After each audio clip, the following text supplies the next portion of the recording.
Normalmente, a gente tem essa discussão principalmente com a vertente das capabilidades do Amartya Sen. Todavia, a Martha Nussbaum, ela também está tentando fazer esse tipo de ampliação da sua teoria. E eu vou tentar um pouco, então, falar como ela está sistematizando essa ideia de estruturação política democrática. E vou deixar para o Tiago, né, falar sexta-feira sobre o Sen, na parte das comunicações que ocorrerá lá no anfiteatro. Então, esse é o meu título. Pode passar, por favor. A ideia, né, que eu brinco no título, é o que a abordagem das capabilidades ainda é capaz de ser e de fazer. A meu ver, as futuras discussões, né, estão focadas nessa ideia do debate sobre uma estrutura política democrática. Por favor, pode passar o próximo. E os motivos aqui, seguindo a argumentação da própria Nussbaum, é que primeiro ela diz explicitamente isso naquele livro chamado Creating Capabilities. Então, aqui eu já uso um argumento da própria autoridade da autora. Ela mesma diz que o futuro da abordagem está nesse tipo de investigação. Um segundo argumento seria que discutir sobre estruturação política democrática é uma maneira de discutir a maneira de implementar, de pensar como se daria essa implementação desse modelo de capabilidades, principalmente em nações, países que não possuem um Estado forte, uma estrutura política bem condensada. E seria uma maneira de pensar, ok, como nós vamos pensar nessa estruturação, implementação das capabilidades, sem pensar no modelo intervencionista, digamos assim. Então, ela começa a pensar em modelos de estruturação para recomendar uma maior estruturação institucional dentro dos próprios países. E um terceiro argumento que eu percebi nas discussões dela é que o Sen, na visão dela, trabalharia muito a discussão da democracia como uma espécie de valor. Ele não teria uma estruturação normativa mais forte, que é o que ela então vai tentar aprofundar. Evânia, pode passar, por favor? Então, nesse escopo, eu tento fazer essa distinção. Uma brincadeira, né? Eu uso as duas expressões que o James Griffin utiliza em On Human Rights, quando ele vai falar das abordagens da dignidade, né? Tem uma top-down, que começa das estruturas mais abstratas e depois desce para questões mais pragmáticas. E outra que é ao contrário, parte de questões mais práticas, depois sobe para uma normatividade. Então, eu associo que nessa discussão futura do modelo de estrutura política democrática, na vertente das capabilidades, a Nussbaum, por exemplo, poderia ser encaixada como uma teórica que teria um top-down approach das capabilidades. O que seria isso? Ela parte de o que ela chama de uma teoria parcial da justiça, inicialmente, e lá nas últimas instâncias da sua teoria, ela vai falar sobre a implementação de um modelo democrático e somente nessa última etapa, ela, digamos que permitiria um diálogo sobre deliberação democrática. Então, a Nussbaum, ela tem uma ideia de deliberação democrática, ao contrário do que alguns defendem. Todavia, ela é muito presa, porque ela só ocorre dentro da perspectiva dela nesse finalzinho da estruturação. Já o Amartya Sen, eu encaixaria, então, nesse modelo de bottom-up, da abordagem das capabilidades, que conversaria, então, por uma discussão pública democrática, né? E só depois ele teria aprofundamento sobre questões normativas. Aí eu vou passar, então, para a leitura do meu texto, para não me perder um pouco.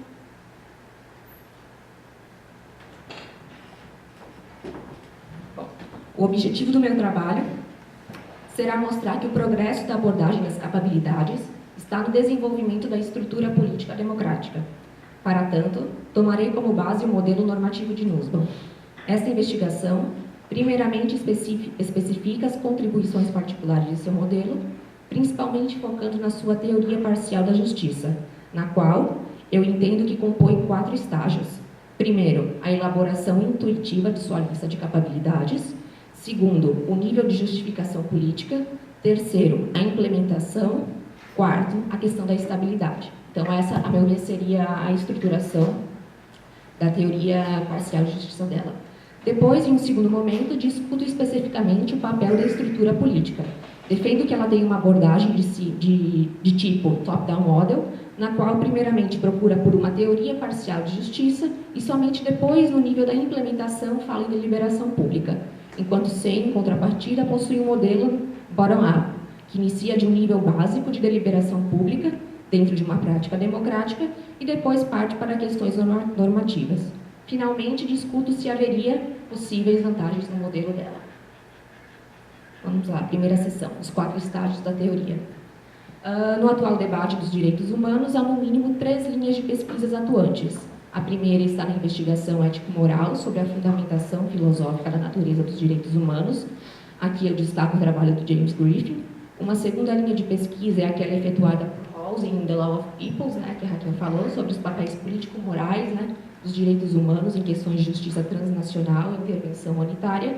E nessa terceira linha, ainda a abordagem das capabilidades, impulsionada por Amartya Sen e Martha Nussbaum, cujo enfoque é fornecer um parâmetro objetivo para informar, medir e influenciar normativamente estruturas políticas e civis que atuem para melhorar a qualidade de vida dos indivíduos.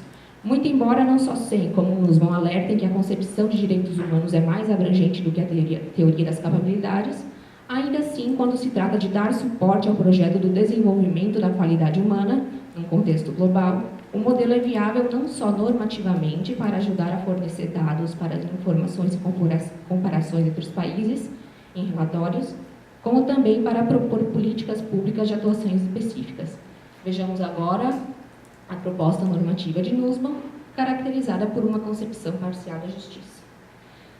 Nussbaum efetua, como dito, a teoria parcial da justiça e seu propósito é estabelecer uma concepção com foco num ponto específico, a proteção de threshold level of capabilidades, uma espécie de padrão mínimo de qualidade de vida, nas quais as instituições de uma estrutura política democrática proporcionem condições, oportunidades para que os indivíduos e grupos tenham possibilidade de desenvolver certos funcionamentos centrais.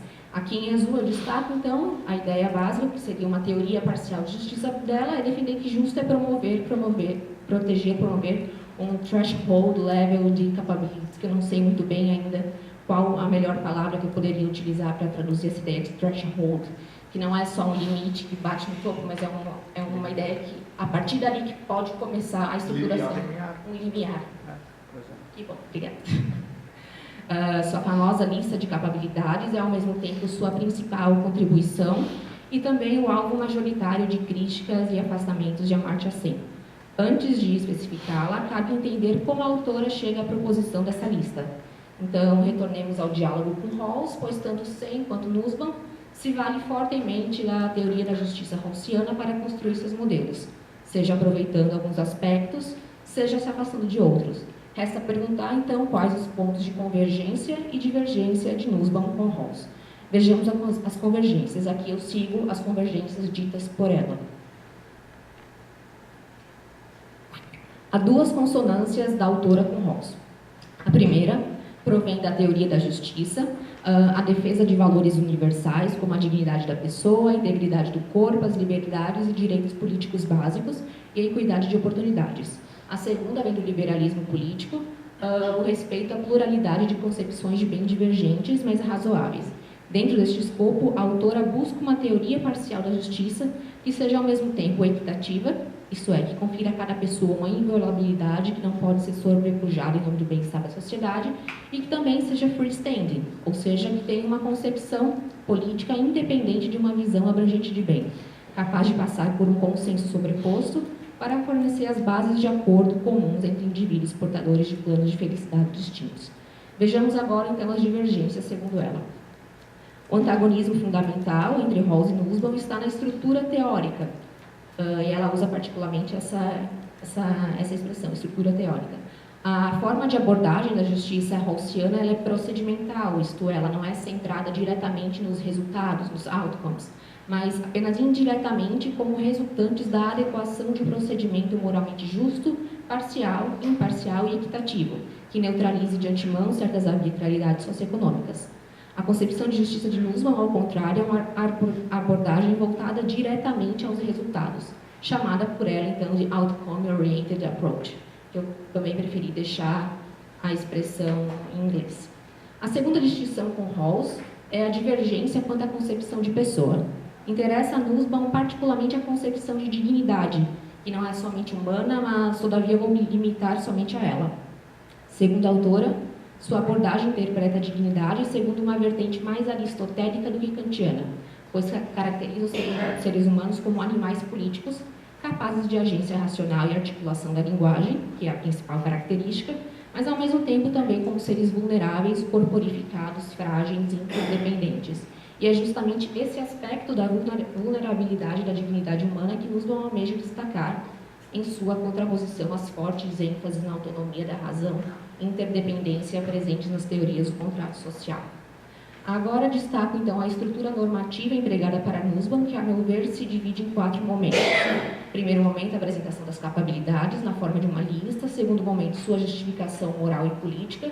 Um terceiro momento, o estágio da implementação. E, por fim, a questão da estabilidade.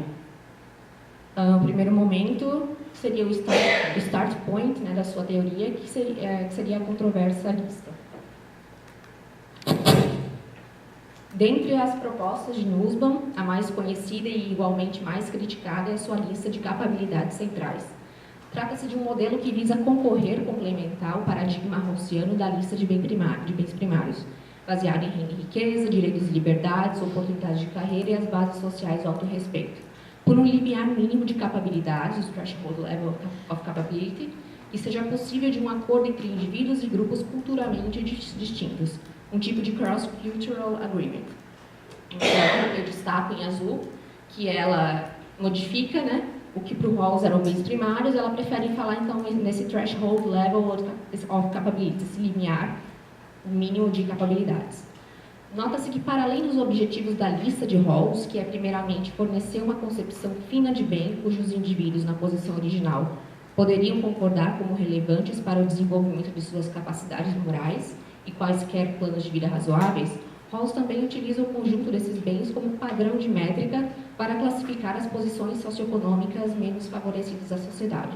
Nussbaum, ao contrário, altera esse aspecto funcional dos bens primários e torna como um elemento central da qual deriva todo o restante da sua estrutura teórica.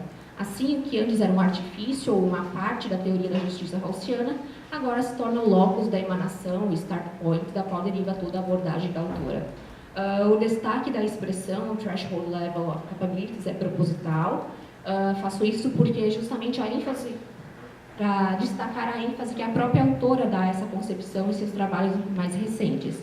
Trata-se para ela de argumentar que o papel da justiça e de suas instituições é justamente proteger e promover esse limiar básico para o início de uma vida decente. A concepção de lista continua presente a todo momento. Todavia, seu destaque terminológico parece cada vez mais ofuscado, a meu ver, tornando-se somente uma das partes da sua teoria, como vou destacar. A lista de capabilidades pode ser entendida como segundo uma série de características. Ela atua como uma espécie de tradução substancial da concepção de dignidade, cujo esforço, então, não é fundamentar filosoficamente a natureza da dignidade, tampouco esgotar sua concepção, mas sim corporificar uma intuição de fundo já presente na cultura transnacional. Sua estrutura teórica, portanto, parte dessa intuição, a ideia de dignidade, e a partir dela, ela constrói uma teoria normativa focada na apresentação de um conteúdo substancial, a lista, que abarca áreas centrais do respeito a uma vida digna, uma vida decente. Uma segunda característica é que a lista foca em um combinado de capabilidades, que abrangem condições externas e internas. O alvo da lista, o terceiro ponto, é prioritariamente os indivíduos e depois os grupos. A lista é heterogênea, isto é, compreende 10 áreas qualitativamente relevantes. Ela representa apenas uma proposta possível, que está aberta lá no final do procedimento ao debate político. Ela é abstrata, aqui entendida como capaz de possibilitar que compreensões mais específicas sejam dadas em cada país, e possui 2 capabilidades arquitetônicas, né? A razão prática e a filiação, pois delas derivam e organizam as demais capabilidades centrais. Depende que algumas capabilidades requerem igualdade e outras adequação. Por exemplo, para ela, as capabilidades políticas devem ser distribuídas de maneira igual, mas em outros casos pode haver adequação. Por fim, essa lista não é idealmente utópica na ideia dela, mas possível de uma aspiração real. Nesse sentido, poderíamos dizer que é uma utopia realista. Aqui eu cito a lista em sua íntegra. Essa lista eu peguei do último livro publicado dela, que foi lançado agora em julho, The Monarchy of Fear, e ela praticamente mantém ainda os mesmos itens, a mesma estruturação da lista. Então, já botei aqui essa lista atualizada, mas que continua basicamente com os mesmos elementos desde os anos 90, na verdade. Eu passo, então, para o segundo estágio dessa teoria da justiça parcial dela, que seria, então, o nível de justificação política moral. O nível de justificação política e moral. Posteriormente, sua teoria parcial da justiça segue para o nível da justificação política e moral, que significa fornecer boas razões teóricas para sua aderência. Uma vez corporificada a concepção de dignidade no formato de uma lista, segue-se o processo de teste através de uma série de comparações e confrontamentos. Desculpa. Nesse sentido, tal método é baseado no equilíbrio reflexivo gaussiano, com o qual se busca ajustes entre concepções teóricas e julgamentos morais, a partir de qual se obtém a cada estágio uma maior claridade quanto à estrutura dos julgamentos em áreas de justiça social. Nesse sentido, trata-se de um processo de deliberação mais teórico, na qual se faz um exame em vários rounds de justificação. Como acontece nesses rounds de justificação? É nesse estágio da teoria que ocorre o processo de validade normativa a partir da comparação com os modelos concorrentes mais sofisticados. O primeiro é o Informed Desire, do tipo utilitarista, e o segundo é o modelo do contrato social de Rawls. Por questões de tempo, aqui eu não vou desenvolvê-los, mas para passar nesse teste de justificação haveria duas etapas. Na primeira etapa, o paradigma teórico deve se mostrar capaz de garantir deve ser capaz de garantir a exigência da equitatividade moral, isto é, se mostrar apto ou mais vantajoso na proteção equitativa de condições para uma vida decente. Esta é a exigência moral.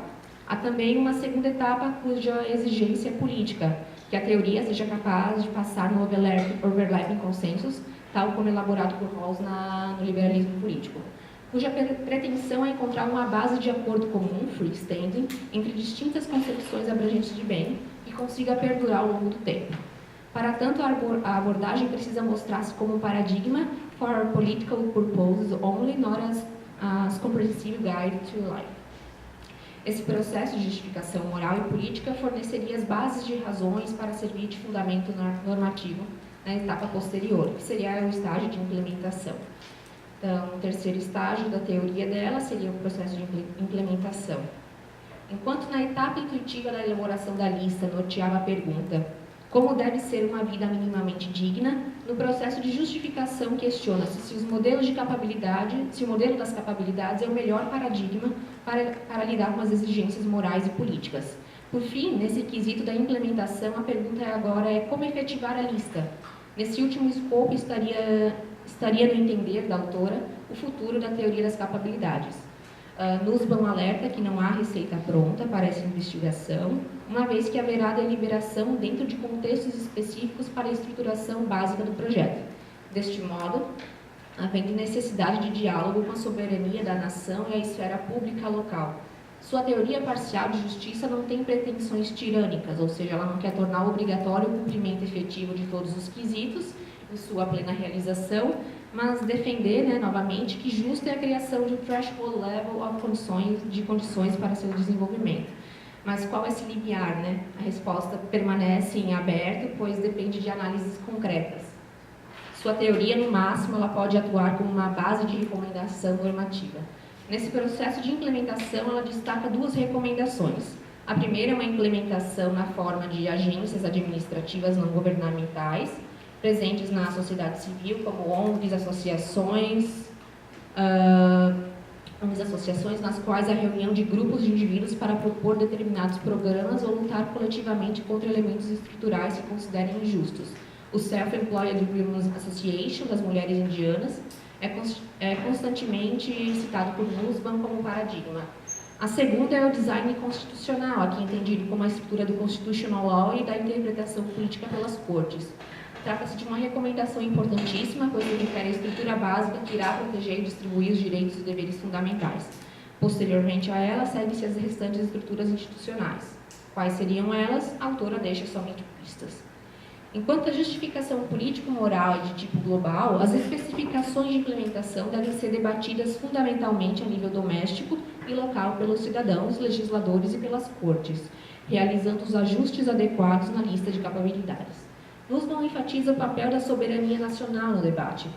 Os órgãos internacionais, por sua vez, podem influenciar a decisão, principalmente em casos onde há flagrantes desrespeitos à qualidade da vida humana, atuando na forma de regulação de estratégias econômicas para a manutenção de acordos, programas de transferência de países mais ricos para mais pobres e na construção de acordos da cooperação internacional. Poderia-se pressionar a teoria da autora, por exemplo, questionando quais os limites inaceitáveis de desrespeito ao threshold level of capabilities, que habilitaria, por exemplo, uma intervenção humanitária, mas sobre isso eu não desenvolverei e ela pouquíssimo também desenvolve sobre isso. Então, até isso justifica o porquê é necessário debater questões de implementação política. Muito se fala acerca da ausência do espaço deliberativo do projeto normativo da autora, todavia ela defende que seu modelo de deliberação é mais estruturante do que o próprio SEM, que geralmente é caracterizado como teórico das capabilidades mais sensível à forma política democrática. Todavia, diz a autora que a referência à discussão democrática feita por ele é um mero aceno, uma hand-waving, pois, muito embora SEM enfatize regularmente essa possibilidade, falta a ele uma análise mais profunda da estrutura política democrática. Diz ela, SEM, however, not yet offered any detailed account of democratic procedure that would address the structural issues. De modo que a deliberação em SEM, na visão de Nussbaum, parece ocorrer somente no contexto do debate público sobre aspectos bem específicos da implementação. Uma proposta de democracia deliberativa feita somente nesses modos mostra-se insuficiente, na visão dela, pois não pode ser resumida a mera espécie de people rules, diz ela, cuja maioria participa, vota e escolhe. Seu medo é que isso de alguma forma conduza à tirania da maioria, por isso que ela quer buscar uma estrutura normativa mais forte que parte de cima para baixo. Por muito tempo, a teoria das capabilidades proporcionou um bom diálogo e influência sobre a importância do aspecto do empoderamento dos indivíduos, como no caso citado das organizações de mulheres indianas presentes em seus estudos. Todavia, a abordagem deve dar um passo para além da ênfase da agência. Em outras palavras, ela precisa ser mais sistemática acerca da estrutura política básica da sociedade. Sobre isso, veremos na próxima sessão. Quarto estágio, estabilidade social. Posteriormente, a publicação de Create Capabilities, a autora pouco trata da estrutura política das capabilidades, preferindo focar pontualmente na temática da estabilidade de uma sociedade justa através do cultivo de emoções construídas e do controle de outras prejudiciais, como nojo, a vergonha e, mais recentemente, principalmente em Political Emotions, que acho que é um dos livros dela mais trabalhados atualmente, que lida com essa questão da estabilidade e as emoções, mas também tem o Anger and Forgiveness e, recentemente, o The Monarchy of Fear. Mas sobre a questão da estabilidade eu não vou desenvolver aqui, pois eu desviaria do meu foco. Na segunda sessão, a ideia de uma estrutura política democrática, o que me interessa nesse paper, então, são algumas poucas considerações tecidas ainda em Create Capabilities, e alguns dos artigos publicados por ela, como Capabilities, Entitlement Rights, Supplementation and Critique, e Political Liberalism and Global Justice, nos quais se pode aproveitar algo para debater o que ela chama de estrutura política, mas não de qualquer tipo. Interessa a ela uma estrutura política de tipo democrática. E o que ela quer dizer com isso, por que investigar essa temática? Vejamos esta última pergunta, pois é mais fácil. Por que efetuar a investigação de uma estrutura política democrática na abordagem das capabilidades? Aponto 3 motivos. Primeiro, a própria Nussbaum faz essa indicação, tal como mostrei na epígrafe desse paper. Segundo, a teoria das capabilidades da autora é pressionada para responder questões mais específicas acerca da implementação. Terceiro, a implementação não deve ser feita de qualquer modo, mas ser aberta ao modelo democrático. A questão, então, é desenvolver a conexão entre o modelo das capabilidades e a estrutura política democrática, de modo a falar menos a democracia enquanto um valor e mais segundo a estruturação normativa. Passemos agora a outra questão, o que o autor entende por estrutura política democrática. A terminologia utilizada por Nussbaum parece corresponder em partes ao termo equivalente estrutura básica da sociedade rawlsiana, o que abrange its basic political principles together with the institutional structures that embodies them, e segue-se um conjunto de instituições e elementos centrais da estruturação da sociedade que influenciam diretamente a qualidade de vida dos indivíduos e grupos. Pode-se encontrar em Creating Capabilities alguns elementos que fazem parte do que ela entende por estrutura política, como aquelas instituições que estruturam e determinam o procedimento de votação, o processo de revisão judicial, o papel dos interesses de grupos, suas limitações de atuação política. Essa escassez de informações se deve em grande parte, pois primeiramente ela quer explicar o porquê os governos devem implementar um Threshold Level of Capabilities. Nesse caso, ela precisa explicar como se dá um processo gradual de conversão de entitlements em deveres obrigatórios que podem ser exigidos dos governos a nível doméstico. Eu fiz até um esquema. Antes dos rights, ela diz que existem entitlements, são pretensões de validade legítimas, eu entendo assim. Depois, a ideia de deveres e a ideia de obrigação política. Então, a teoria das capabilidades, para pensar em estruturação política, tem que argumentar, então, por quê, né? Porque para os governos é uma obrigação política, obrigatória, no sentido mais forte. Nesse sentido, os entitlements deixam de ser somente o ponto de partida da teoria, ancorados no nível pré-político da lista, como também se tornam os fins, the goals do governo, o qual os engata novamente na política. Nesse sentido, os entitlements gives a government a job to do. A autora está ciente de que, em um contexto global, não são todos os países que possuem uma estrutura estatal de fundo robusta o suficiente para que o processo de implementação das capabilidades enquanto direitos ocorra via jurídica. Para tanto, nesses casos, diz ela, há vastas publicações à vertente da Public Choice, capaz de mostrar que a implementação das capabilidades também pode ocorrer via agências administrativas atuantes na sociedade civil, como ONGs e outro tipo de associações entre indivíduos, mas ela quer se afastar um pouco dessa perspectiva. Todavia, seu foco normativo é pensar na estruturação da política de modo que possa possibilitar condições para que os próprios governos possam vir a efetuar a implementação do modelo das capabilidades. Como tornar isso possível, que há uma relação entre capabilidades e o governo, isso já se sabe. A questão é como se daria o processo de implementação. A Amartya Sen, por exemplo, investe suas fichas em um processo democrático de discussão deliberativa, que deve começar da praxis política, com o qual o processo ocorre como se fosse de baixo para cima, isto é, sem o ancoramento de antemão de uma teoria da justiça de fundo, buscando estruturar o processo a partir das deliberações dos agentes sobre quais as capabilidades devem ser alvos de políticas públicas. Já Nussbaum, em contrapartida, parece defender um modelo que vem de cima para baixo, isto é, de uma teoria parcial da justiça que estabelece as bases para a estruturação futura das capabilidades. Ambos são modelos que visam pensar o futuro do modelo das capabilidades a partir de questões políticas, todavia com uma perspectiva distinta. Meu objetivo aqui não é pensar qual é o melhor do que o outro, mas apontar os limites e as possibilidades do modelo da Nussbaum. Eu faço isso bem brevemente aqui ao final, em um parágrafo. Se é que há vantagens no modelo top-down dela de capabilidades, levando em consideração a discussão acerca das estruturas políticas democráticas em uma teoria das capabilidades, o modelo top-down de Nussbaum parece trazer algumas vantagens, como ainda tem uma estrutura normativa muito mais robusta, que tenta derivar de uma teoria parcial da justiça a obrigação dos governos em estabelecer o threshold level of capabilities. E tem critérios mais precisos para julgar os resultados das deliberações. Então, se é que há alguma vantagem desse modelo que parte de cima para baixo, parece ser uma estrutura normativa mais forte comparada ao SEM. E aqui eu concluo, passei um pouco dos limites, agradeço a atenção.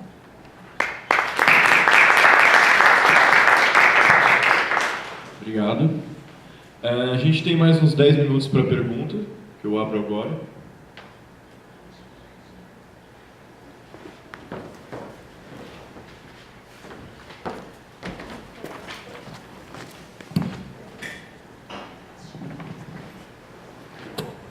Muito obrigado pelas duas apresentações.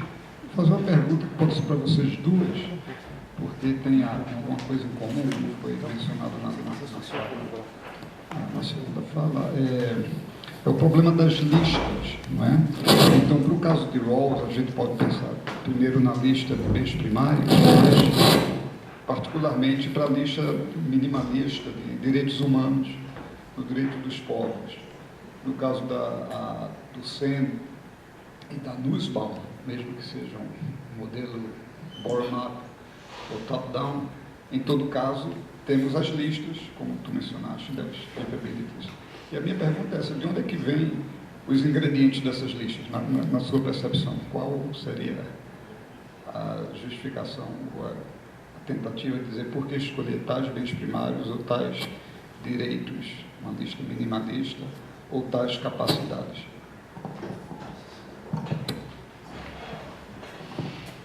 Podría hablar español, I could even speak in English. Español. Gracias por su ponencia. Una pregunta. Marta Nussbaum, vale, es esta amiga de este modelo de las capacidades. Una pregunta, en los años 60, por ejemplo, se discutía mucho aquí en Latinoamérica la teoría del desarrollismo, que la pobreza que encontramos aquí en muchos países latinoamericanos es solo un primer estadio de un desarrollo que va a seguir después, imitando los países de Europa, por ejemplo. Pero después había más la teoría de la dependencia, diciendo que la pobreza aquí en esta parte del mundo es más un efecto colateral negativo de la riqueza que encontramos en los Estados Unidos y también en Europa. Y esta teoría del desarrollismo generalmente se descartaba, no se suponía más. Mi pregunta es: estas teorías de Marta Nussbaum, con este modelo de las capacidades, eso está muy cerca a esta idea del desarrollismo, pensando que hay un cierto romantismo, entre comillas, de la pobreza a un estadio más alto de la cultura de la economía. ¿O qué dice, por ejemplo, sobre esta teoría de la dependencia? ¿Es una amiga de esto o dice no, absolutamente es inaceptable?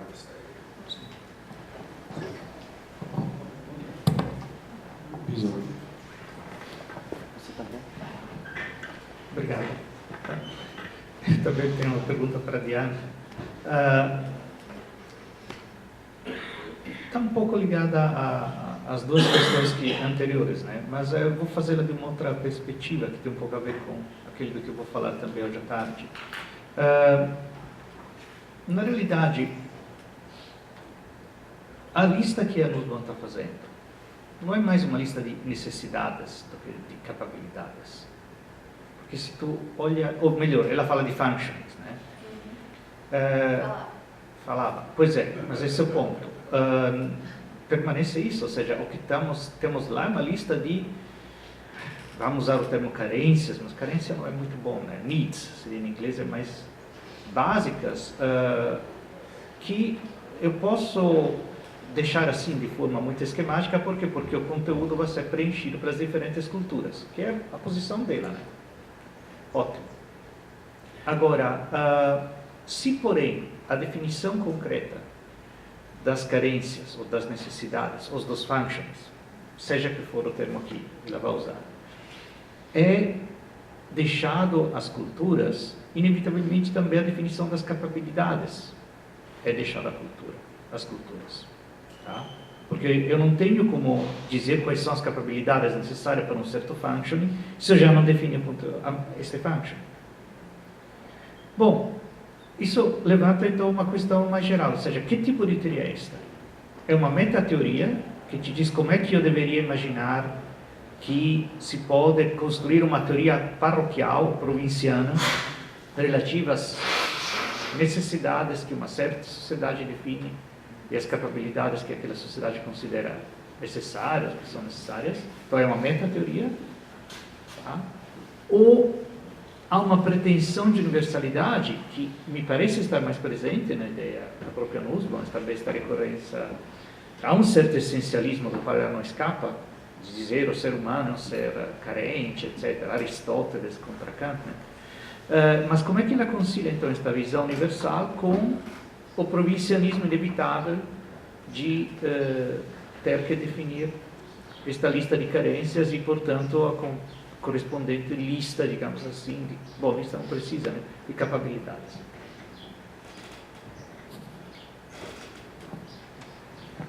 Vai responder depois? Vai responder? Não, já pode perguntar. Não, eu não tenho nada. Queria saber, tem outras perguntas? Mais alguém? Ou vai já responder? Melhor é perguntar. Vou perguntar rapidinho. É a mesma... Tenho quase a mesma pergunta. É quase a mesma pergunta do professor Pinzani. Eu queria implementar só uma coisa. Partindo destas características, né, teóricas da Nussbaum, a minha dúvida é se a sua abordagem top-down, né, de uma teoria da justiça parcial, que tem um essencialismo implícito, né, acho que não dá de escapar nisso, talvez pode ter algumas vantagens. Não sei como se dá bem depois uma implementação democrática, né, partindo deste tipo de essencialismo. Então, isso era quase só que, já que isso me parece o seu tema, né, você quer salvar, né, mostrar como é necessário a implementação democrática, né, salvar o projeto desta forma. Queria achar em que maneira, então, podemos entender esse essencialismo para ser compatível com uma implementação democrática que seja, de qualquer maneira, universal, né?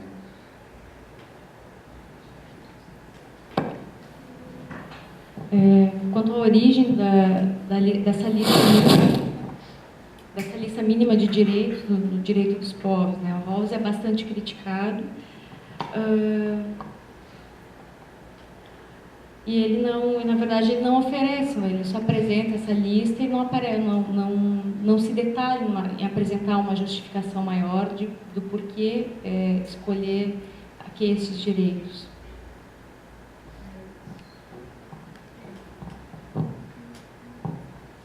Agradeço as considerações, perguntas, provocações, vou tentar responder na medida do possível algumas delas. Quanto ao problema da lista, que acho que no fundo é a grande inquietação,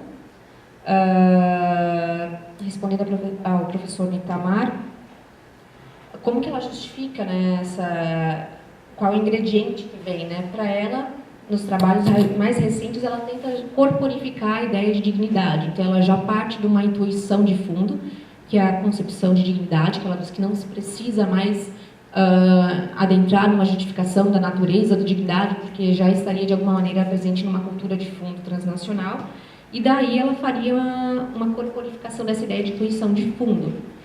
Todavia, quando a gente olha a lista de capabilidades e vê aqueles vários itens, a gente não consegue encontrar uma outra definição, senão aquela que a gente pode remeter aos estudos dela iniciais aristotélicos, lá da social-democracia aristotélica, que no fundo ela se pergunta qual que é o ergon, né, do ser humano, né, qual é a função do ser humano, e a partir dali ela tem uma lista e ela precisa estruturar. Então, embora ela esteja tentando fazer uma teoria da justiça, o que precede sempre é uma concepção de bem, e o que precede sempre a arquitetônica da política, para ela é sempre uma ideia mais ética, digamos, do que é o ser humano, né?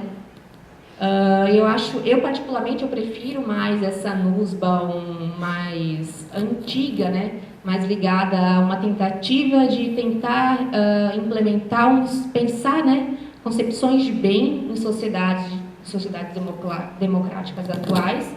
Todavia, a gente não encontraria uma outra explicação para ela que não fosse o ergon do ser humano, a meu ver. Mas ela não fala sobre isso nos trabalhos recentes. O máximo que a gente pode achar alguma coisa sobre isso é nos trabalhos iniciais dela sobre Aristóteles.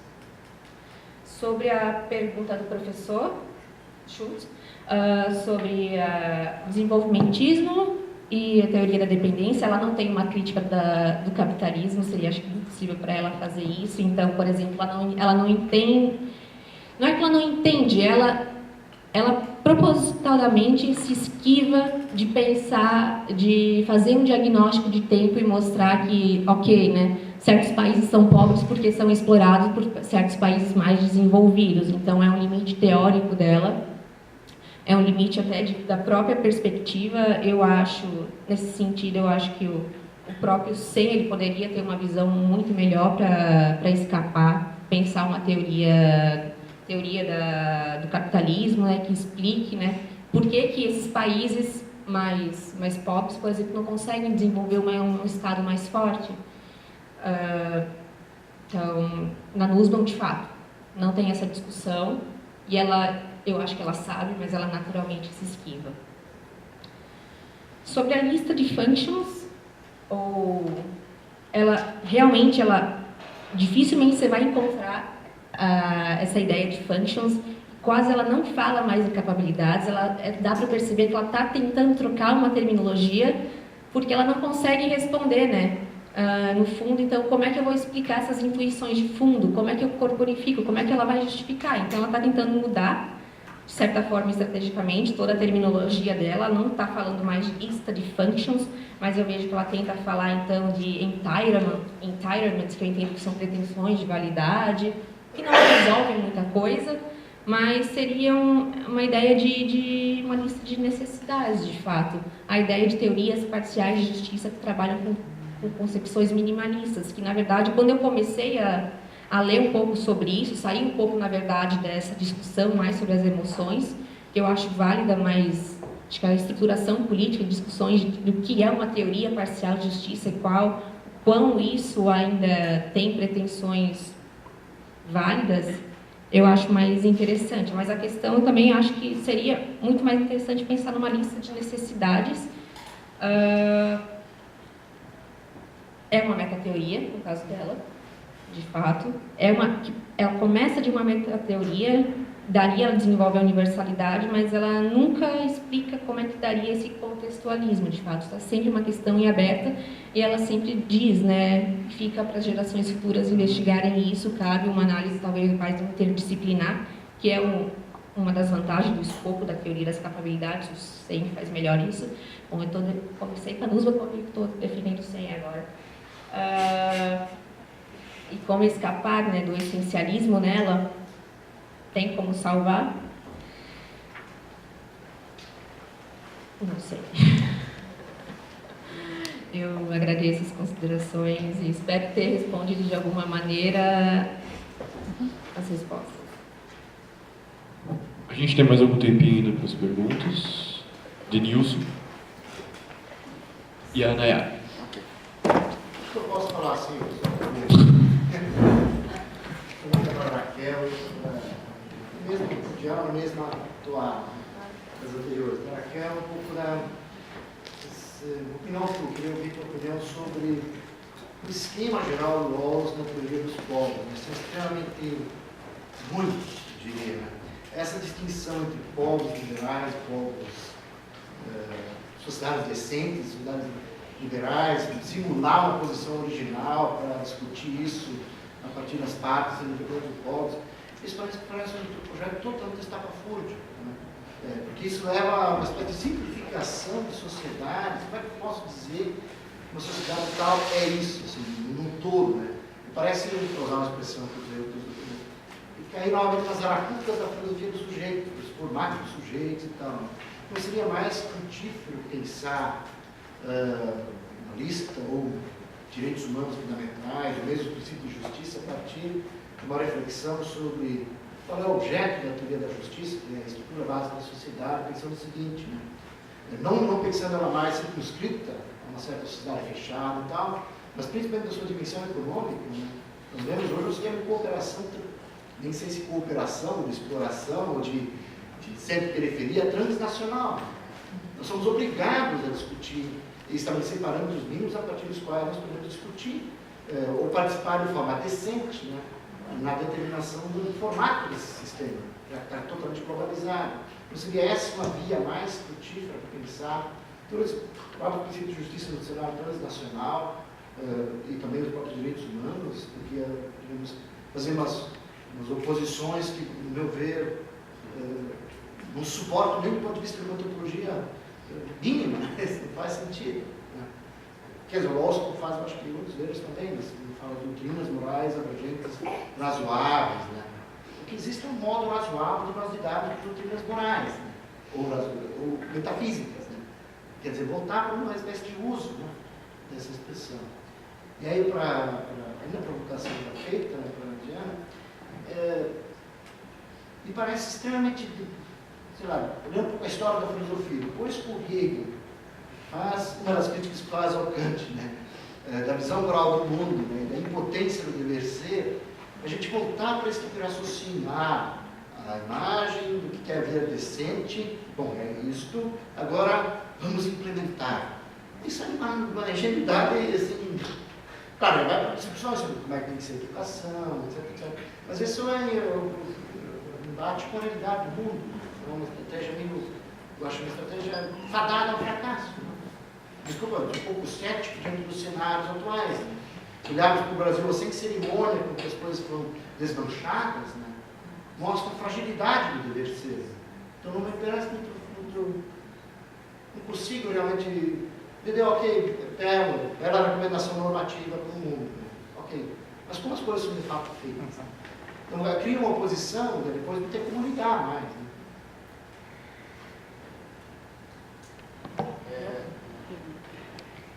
Eu anotei, porque, enfim, eu posso me perder no meio da pergunta. Raquel, assim, eu vou perguntar de um modo bem genérico, assim, de algum modo, se tu entende como a definição que tu está extraindo do Rawls a respeito de direitos humanos poderia dialogar com movimentos sociais, como, por exemplo, os feminismos, né? Se tu pensa, né, em trazer, não sei, exemplos, mesmo que seja um feminismo transnacional, ou, enfim. E para a Diana, né, é uma questão assim minha, que eu também vou passar para você, né? Assim, da minha pesquisa, no caso. Uma das questões da teoria crítica, né, que atualmente não, já faz um tempo, né, que a gente tem é o questionamento da legitimidade do teórico, do filósofo, propor saídas democráticas mais substanciais.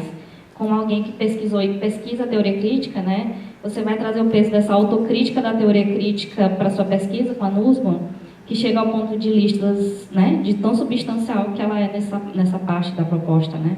Apesar da abertura que ela deixa às discussões da comunidade em seus contextos, né? Isso tu vai trazer, porque isso é uma coisa que realmente chega a me travar, assim, né, quando eu estou fazendo análise dos teóricos. É isso.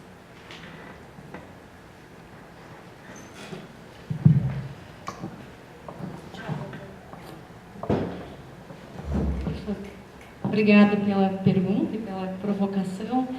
A pergunta é se não seria um pouco estapafúrdia a proposta do Rawls no direito dos povos. É isso. Na verdade, sou simpática à ideia que ele propõe de uma utopia realista. E o ponto do realista que o Rawls pensa, ele não pensa um realismo no sentido de consentir com as atuais relações de poder, as atuais relações de força, o status quo. Ele quer pensar uma utopia que ela seja realista, dados os seres humanos, nós como somos. Mas também corre o risco de cair numa antropologia, numa psicologia moral, que ainda não saberia como sair. Mas eu acho que se a gente não tiver também uma utopia num horizonte, uma utopia realista como a do Rawls, para mim parece que é um pouco mais difícil de lidar com a realidade. Nayara, com relação, tu perguntou a relação do Rawls e o feminismo no direito dos povos ou no direito dos povos?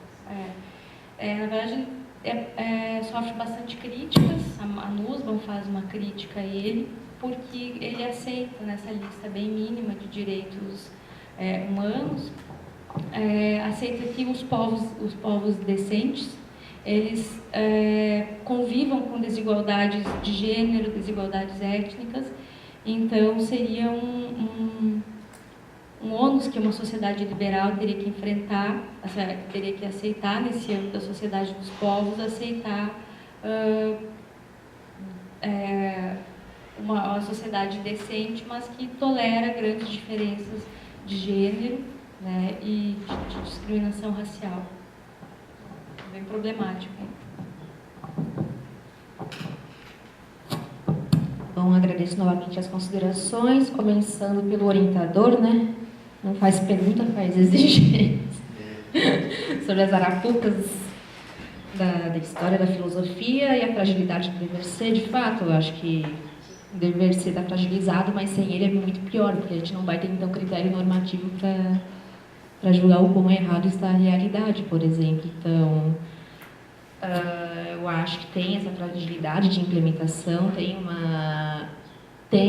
pode haver esse lado mais ingênuo de pensar numa estratégia, uma receita pronta de implementação de estrutura teórica normativa que vá funcionar efetivamente. O que ela quer fazer é uma recomendação. O fato tem que propor algo. Só que o limite dela é pensar, ok, vou propor, mas para propor isso eu acho que ela deveria ter, então, uma teoria do capitalismo que levasse a sério essas diferenças, esse sistema de divisão internacional do trabalho, digamos assim, né, em que certos países estão focados em ser subdesenvolvidos e produzir esse é um termo da economia. Então, de fato, ela não tem. Enquanto ela tem, então, o projeto dela é sempre fazer uma estrutura normativa muito mais forte, e quando ela chega nesses problemas de ter que explicar questões mais práticas, ela simplesmente esquiva-se e diz, agora vamos então chamar os outros teóricos interdisciplinares, meus colegas sociólogos, meus colegas antropólogos, para ajudar a discussão. Mas, de fato, eu acho que há fragilidade do dever ser, mas a importância ainda de uma teoria normativa mais forte, justamente para poder fazer a crítica. E sobre a pergunta da Nayara, sobre a legitimidade teórica do modelo democrático, o que ela quer, novamente, ela não faz, de novo, né? Toda vez que a gente tenta pressionar a Nussbaum para fazer um diagnóstico de tempo, não vai dar em nada, porque ela diagnóstico de tempo não, diagnóstico de tempo efetivo sobre as estruturas de injustiças, desrespeitos, humilhações, não vai achar, porque o modelo dela justamente é o top-down, né? Vem lá de cima para baixo de uma estruturação. Então, eu não vou achar, né? Não vou achar uma crítica à democracia. No máximo, o que ela quer, qual é a pretensão dela, é pensar a interconexão, né, entre modelos de capabilidades e democracia, saindo um pouco da discussão só da democracia enquanto um valor e tentando pensar uma estruturação mais firme, mais forte para as instituições, né, que torne então o objeto da teoria parcial dela de justiça as instituições e não mais os indivíduos. Mas aí a gente pensa, ok, até que ponto isso já não está mais se afastando justamente da ideia inicial do modelo das capabilidades, que eram, no fundo, os indivíduos. Mas, enfim, eu acho que o paper poderia, da próxima vez, botar a seção seguinte, né? Afinal, é possível uma teoria das capabilidades da Nussbaum sem a lista, ou que botar no lugar disso, né? Bom, fica para as futuras apresentações. Eu agradeço as considerações. Bom, teria espaço para mais alguma pergunta? Já estamos com o tempinho passando, então agradeço a todos e às nossas expositoras. Vamos dar continuidade aos trabalhos.